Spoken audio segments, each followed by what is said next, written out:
Test. We're good. One. Test, test, okay. Wait. Okay, so it's a little loud. Again. Testing, testing. Test, test, test. Okay.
Good evening, everyone, and welcome to our second Hoonko evening service.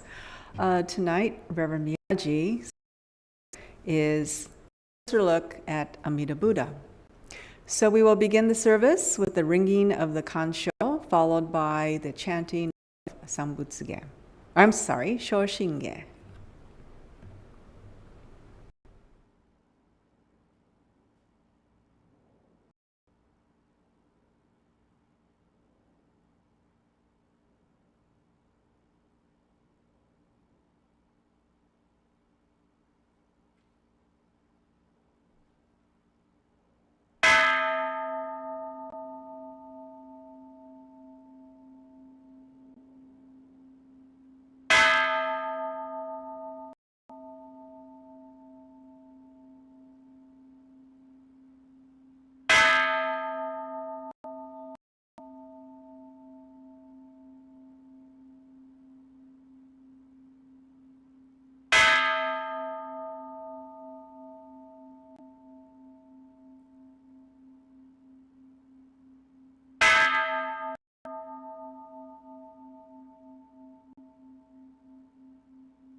Actually quite difficult to get back to shore, okay?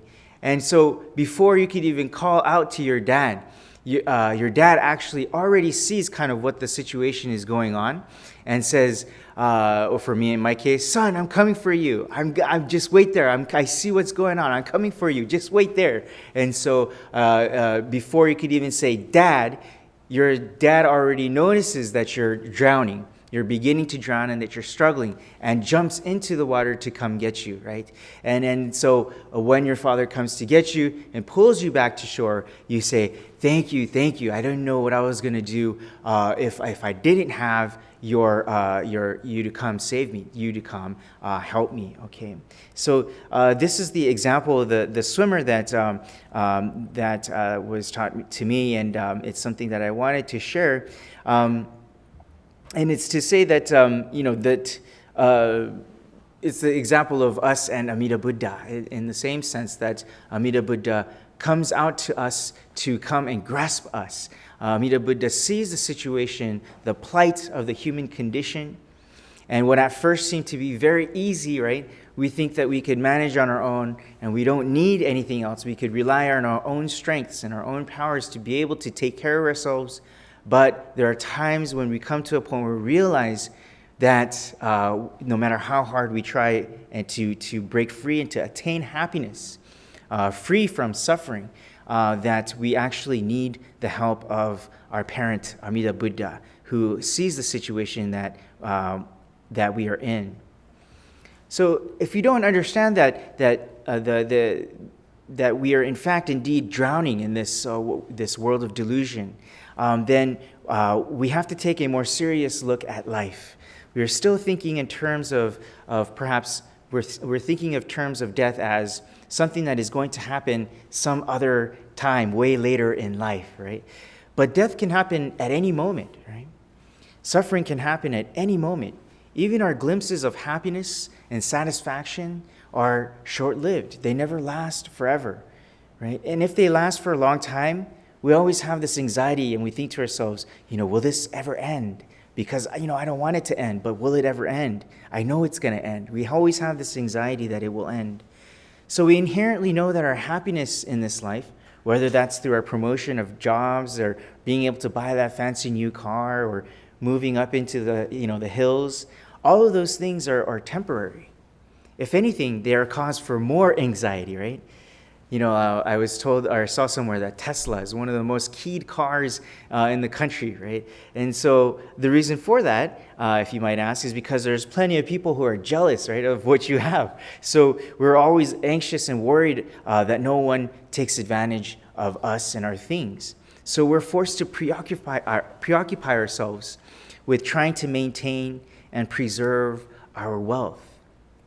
Why is it so hard to implement green new energy policy and ways to help curb CO2 emissions? It seems like a no-brainer. If you look at it, think about it logically, that's what we should be doing, right? But because oil companies spend endless amounts of money trying to make sure that doesn't happen so that they can stay rich, and that we're constantly dependent on oil. And that's what they want, right? And it's not really the oil company's fault per se. If that was me in that position, I probably would do the same thing, right? It's everyone's fault, right? But my point is to say that material wealth, worldly possessions, even the health of myself, my body, while being very important in this life, they're not everything, right? In this life, we need to take a hard look at what this is all about, right? And because if we don't, then this life will always be dependent on things that are impermanent. We will always be trying to chase the next thing that we think will make us happy, right? And this is the basis of human suffering. I don't know if it's okay to say this out in public, but I have friends who claim to say that they're not spiritual and they don't care about religion or religious issues such as death. Where do we go from here? What's the meaning of life, and so on. So, on Sundays, these friends of mine will go play basketball in the basketball leagues, or they'll go golfing, right? They'll go fishing, right? And they say that the outdoors is all the spirituality that they need. And they go back to their daily lives, going to work or school on the weekdays and hanging out with friends and things at the night, right? But I always wondered, I'm glad that they're having a great time now, right? And that they're all into the outdoors and the social activities and these kinds of things, which is good. But what happens when in life you don't feel good about life, right? What happens when you feel lost in life, or that you don't feel like continuing on in life? Because we all have those moments, right? What happens when someone close to you, a friend or a loved one, passes away? Many times, these things happen all of a sudden. Is shooting hoops going to make it better? Is trying to better your golfing game or drinking with your friends and buddies going to make that better? If the answer to this is yes, then perhaps this religion isn't for you, right? But if your answer to this is no, then we are starting to turn towards the Buddha Dharma. The Buddha Dharma is not about how to find 5 minutes of relaxation in your stressful day, right? That we see on these magazines that say what Buddhism is and these kinds of things. The Buddha Dharma is not about how to find patience and bite your lip or turn the other cheek when someone does something to PO you, right? To upset you. The Buddha Dharma is not even about how to better yourself in the sense of let's do good things for society all the time, right? Those are all important, but they're secondary things, matters of much less importance. The matter of most importance is to see the world of truth, the world that transcends this world of suffering first. After that, then all those other things will come into place, will fall into place. All of those secondary things I just mentioned are the things about how to engage in this world, right?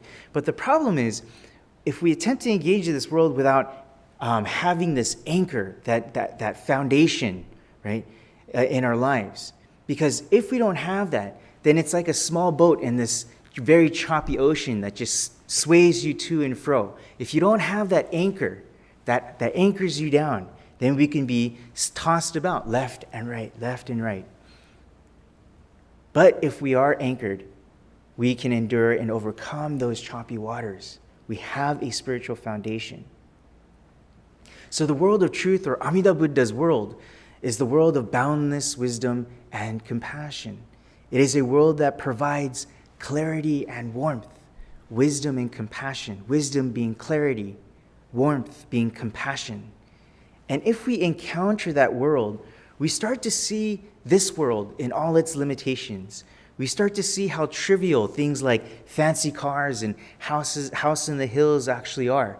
We start to see the greed and the anger and the ignorance in the world because we actually see it in ourselves. And then we see that in the world as well, right?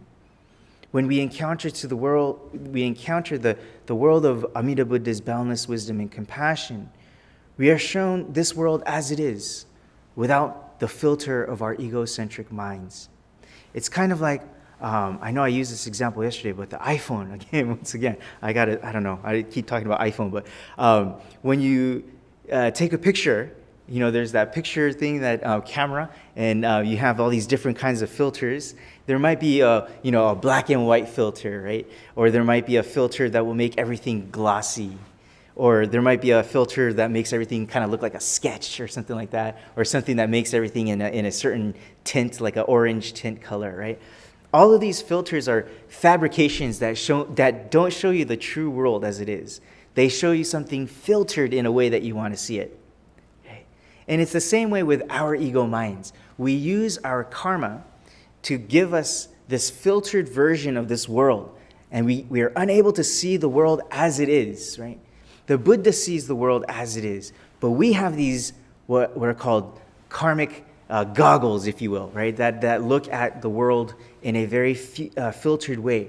And what that filter is this filter of me. I'm the center of this world. All of you guys are just side characters, supporting actors and actresses in this movie called Me, right? And I'm the center of this world, right? So, true reality, as I mentioned yesterday, just to go on a little bit of a tangent here, true reality is calling out to us, as I mentioned yesterday with the mama example, right? The mama calls out to the baby, and then the baby over time learns to respond back in mama, right? And so when we see, for example, today's the Gohonzon is a statue, but sometimes you might see, in the Nokotsudo here in the back, there's a scroll that says Namo Amida Butsu, the six character name, right? And on top or on bottom, what that sits on is what's called a lotus dais, okay? It's a lotus flower, lotus stand, if you will, right? That's a picture. And then it says Namo Amida Butsu. Anything in Buddhism that stands on this lotus dais is a Buddha or a Bodhisattva, right? So Namo Amida Butsu itself is Buddha, okay? That is a depiction of Buddha, but Namo Amida Butsu is another kind of, another form of Buddha, right? And that form of Buddha is the words, language, concepts that is Buddha, the world of reality that manifests in form, okay? And what that Buddha does is show us, again, this world of clarity and warmth. Clarity and warmth. This is a commonly used example, but there's another example. If you can imagine yourself in a pitch black room, okay, there is this pitch black room. You can't see anything in this room. You can't even see if there's furniture in this room, where the walls are. It's just completely dark in this room, and you're walking through it. And but there is a window, okay? There is a window with a shade there, and the shade is blocking out the sun. But as soon as someone opens up the window, shade, right? The sunlight comes through, and you can see the room as it is, okay? As it is. And you see everything in the room as it is. You could even see the specks of dust in the room, right? You can see where everything lies, and you can actually even see yourself and where you are within this room, right? But, that sunlight that comes through is this world of Amida Buddha's clarity and warmth, right? That comes through. So the world of truth has to come from outside of ourselves. This is what we refer to as tariki, other power. It's not something where we formulate on ourselves in our own minds, right? Again, we have these goggles, these filters of me, right? And so the world of truth comes from outside and shows us this world as it is. Our wisdom, our understanding and intelligence is as if we are holding a flashlight and we're trying to find our way through the room with this flashlight, right? And we might be able to find ourselves through this room in the flashlight, and that might be fine for some people. But when the light comes from outside of the room, it is instant. The room, all of it, instantly becomes bright and clear, right? That's the difference between my wisdom and Amida Buddha's wisdom, or maybe I should say the wisdom of absolute truth. That's the difference between the two. Okay. So Shinran Shonin tried to get the people of Japan and everyone from the common folk to the high class of society to understand this world of clarity and warmth, boundless wisdom and compassion. Shinran realized that this greater reality that is expressed as the Nembutsu was and is always trying to reach every one of us. Sentient beings cannot see this because we are constantly engulfed and preoccupied by our attachments. But every so often, once in a long while, there will be a moment in which the greater reality, absolute truth, will hit you and snap you out of it just for an instant. It's like when you eat wasabi, right? And it takes over your sinuses, right? And for a split second, you're like, oh, it just like hits you very hard, right? Or another instance is if you jump into a cold pool, right? And your body just kind of like freezes up and it just kind of shocks you through and through, right? And you're stopped dead in your track, right? Every so often, there will be moments in our lives where something kind of hits you and we realize there is much more going on in this world than just this me, just this I, right?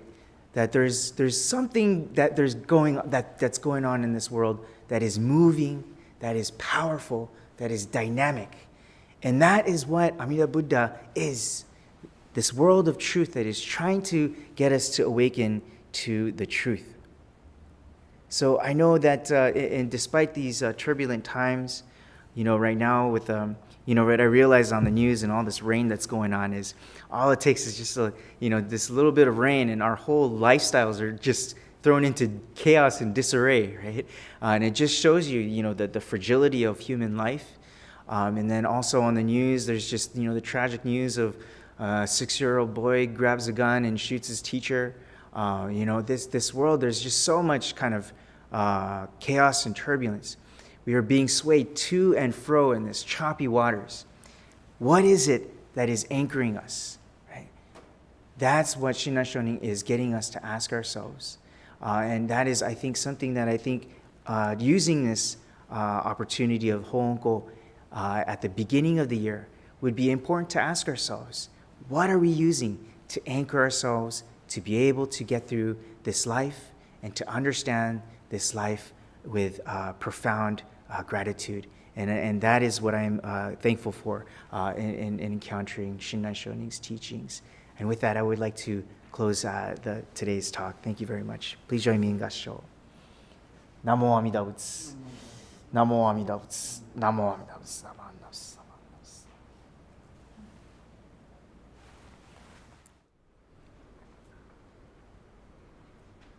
Thank you very much, Sensei, for sharing the Buddha Dharma this evening. I would like to have a short Q&A session.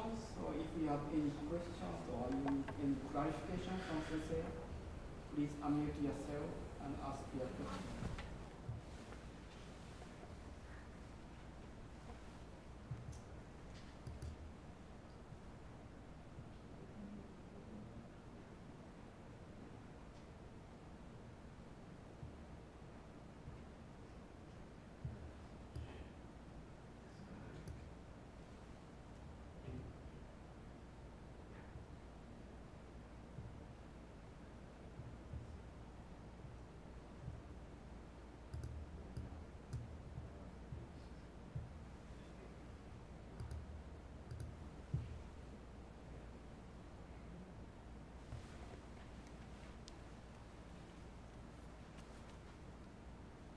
great.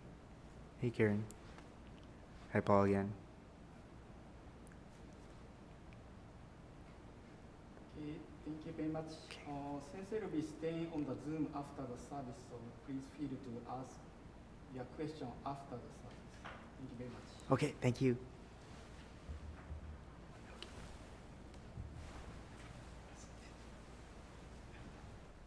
Okay, so now we will have the reading of Ryogemon.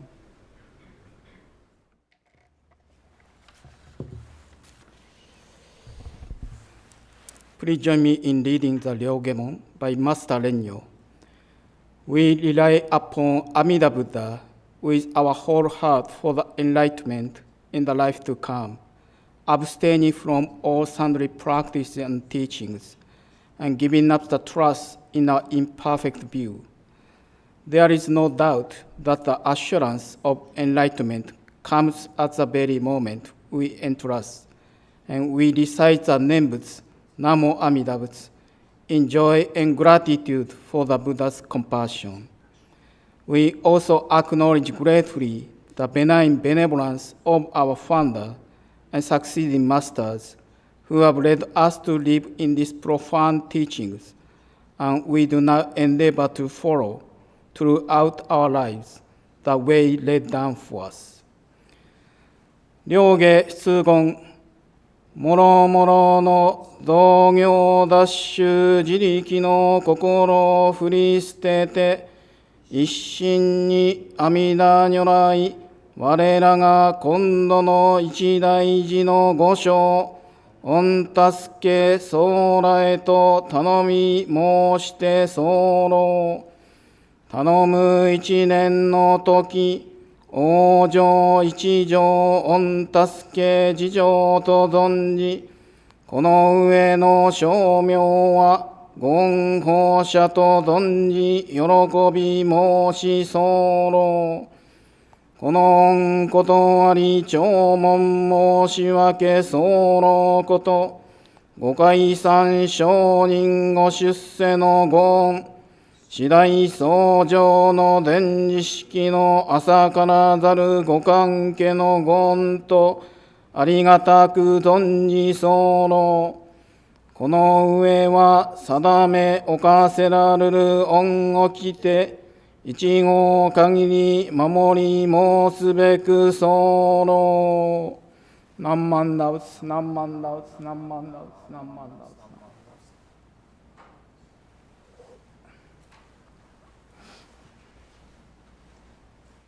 Okay, now for announcements.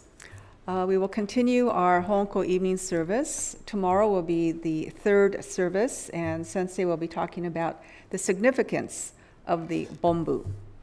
Then on January the 14th is our Hoonko seminar between 10 and 11:30. Our guest speaker is Reverend Dr. David Matsumoto, President of the Institute of Buddhist Studies. Registration is free, but as always, donations are appreciated. Then on January the 15th at 10 o'clock is our Hoonko memorial service, and again, Reverend Matsumoto will be our guest speaker. So with that, it concludes our service for tonight. Again, thank you very much for attending, and we hope to see all of you tomorrow as well. Sensei? Please join me in 合唱。何万ダウツ何万ダウツ何万ダウツ何万ダウツ何万ダウツ何万ダウツ。Thank you very much. はい。皆さんお待ちください。 Great. Thank you very much, everybody.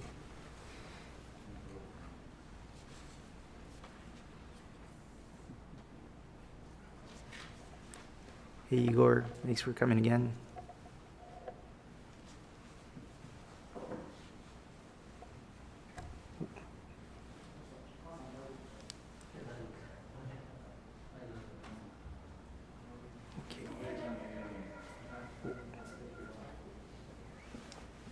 Hey, Sensei. Okay. Sorry, did you say something? Wait, what?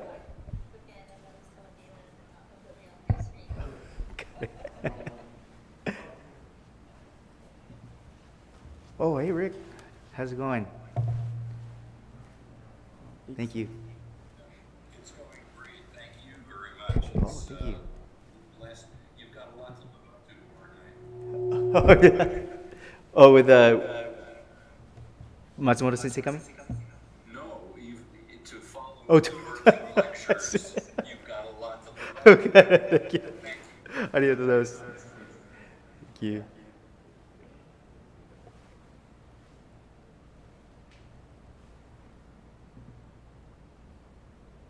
Thank you, James. Thank you, James. Oh, Smitty. Hi, Smitty Sensei. Hello. Thank you, Sensei.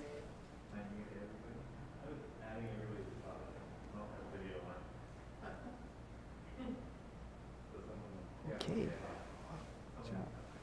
All right, well, if there aren't any other questions, thank you, everybody. Thank you, Karen, Paul, representing from SACBC. Thank you. Okay, take care, everyone. Everybody, thank you. Thank you very much. See you tomorrow. Tomorrow. Bye, Daryl. Oh, Daryl, nice to see you. How are you? Safely in the rain. Be safe. Thanks.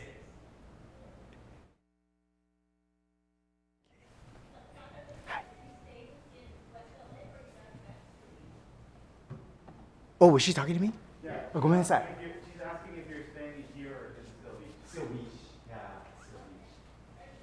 Yes, thank you. Okay, bye-bye.